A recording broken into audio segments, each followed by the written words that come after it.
Welcome to RND Wave Vlog. Huwag kalimutang mag-like, subscribe, and click the notification bell. Pebrero 11, 2026. Habang ang karamihan ng mga Pilipino ay abala sa paghahanda para sa Valentine's Day, may isang tahimik na seremonya sa Camp Aguinaldo na maaaring nagbago sa balanse ng kapangyarihan sa West Philippine Sea. Walang fighter jets, walang missile launch, walang warship deployment, pero ang ibinigay ng Japan sa Pilipinas, mas delikado pa sa armas, isang radar system na kayang makita kahit ang gustong itago ng China. At mula sa araw na iyon, wala nang blind spot ang Pilipinas. Kumusta mga tropa? Welcome back sa ating channel. Noong February 11, 2026, opisyal na ibinigay ng Japan sa Pilipinas ang 5 coastal surveillance radar na may kabuuang halaga na 228 milyong piso. Ito ay gawa ng Japan Radio Company. Pero hindi ito ordinaryong radar. Ito ang kauna-unahang multi-year official security assistance radar na ibinigay ng Japan. At Pilipinas ang unang tumanggap. Hindi simpleng tulong, ito ay strategic military support. Ang normal radar, kumikislap habang umiikot ang antena. Ibig sabihin, may delay, may blind spots, may pagkakataon para makalusot. Pero ang bagong radar ng Pilipinas, may tinatawag na Tornado Processor Technology. Hindi seconds, milliseconds ang processing time. Parang may 12 radar brains na sabay-sabay nagtatrabaho. Near real-time detection. Ibig sabihin, walang takas. Isa pang teknolohiya, Blizzard ASIC chip. Ito ay designed para makakita kahit malakas ang alon, makakita kahit may sea clutter, at makakita kahit 5 metro waves ang taas. Kahit rough sea conditions, hindi mawawala ang detection. Hindi lang surveillance. Ito ay isang predictive awareness. Ito ang pinaka-game changer. Gumagamit ang China ng maliliit na wooden boats, maritime militia vessels bilang fishing boats disguise. Maliit ang radar signature, kaya madalas hindi napapansin. Pero ang TEF technology ay pinapalakas ang maliit na targets, dinadagdagan ng pixels, at ginagawang solid contacts ang maliliit na bagay na kanyang nakikita. Sa 26 na pulgadang HD screen, makikita ng operator ang hindi lang dots, kundi distinct targets. Asymmetric warfare, information beats intimidation. Hindi random ang placement ng radar. Pumubuo ito ng digital fence sa Pilipinas, tulad ng Northern Gate ng Batanes, Basco at Mabulis Islands, Luzon Strait Monitoring, West Philippine Sea Stations, at Pag-asa Island Radar. Ngayon, ang bawat barko na papasok ay nakikita na ng Pilipinas.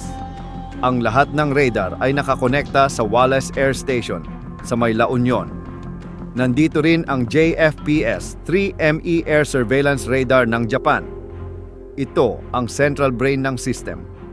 Sa ilalim ng Reciprocal Access Agreement 2024, ang radar data ng Pilipinas direktang napupunta sa Japan Surveillance Network from Okinawa hanggang Palawan, isang 3,000 milyang surveillance corridor. Invisible operations noon, visible na ngayon. Ang radar na ito ay walang warm-up time, lower maintenance, may 24/7 operation, at 3 crew lang ang kailangan. Ikumpara sa old ships na may high fuel cost, kailangan ng 50 crew, at syempre, may mataas at mabigat na maintenance. 228 milyong piso radar, pero mas efficient pa sa bilyong piso ships. Huli na ba ang Pilipinas? Dahil meron na nito ang Vietnam noong 2014, Indonesia noong 2011 at Pilipinas ngayong 2026. 12 taon ang pagitan. 12 taon ng blind spots. 12 taon ng Maritime Militia, 12 taon ng vulnerability. At sa loob ng panahong iyon, nawala ang Scarborough Shoal.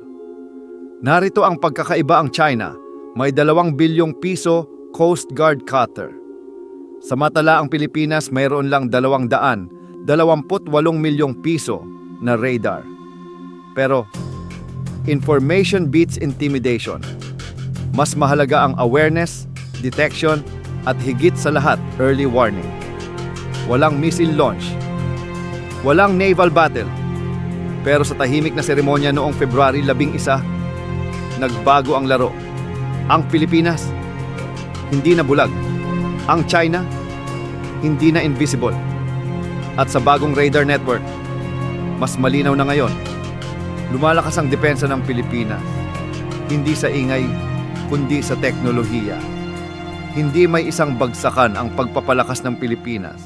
Ang mahalaga may improvement na ito at paunti-unti na tayong sumabay sa mga makabagong teknolohiya.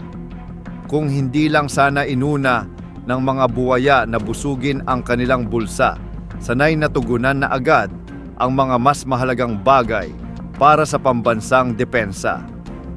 Kung gusto mo ng ganitong defense updates, mag-subscribe na, mag-like at pindutin ang notification bell para lagi kang updated sa ating mga videos.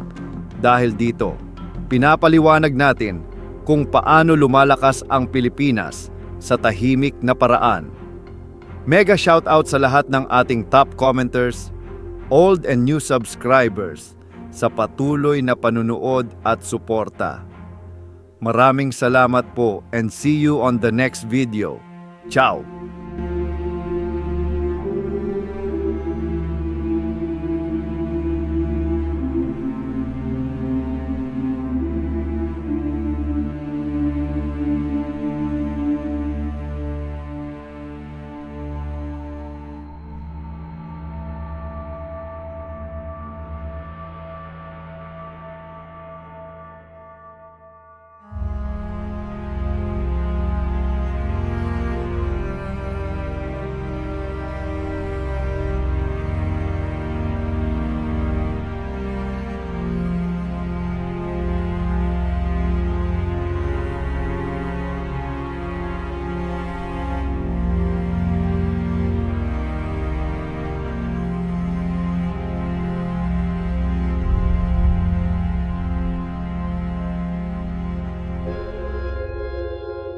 Huwag kalimutang mag-like, subscribe, and click the notification bell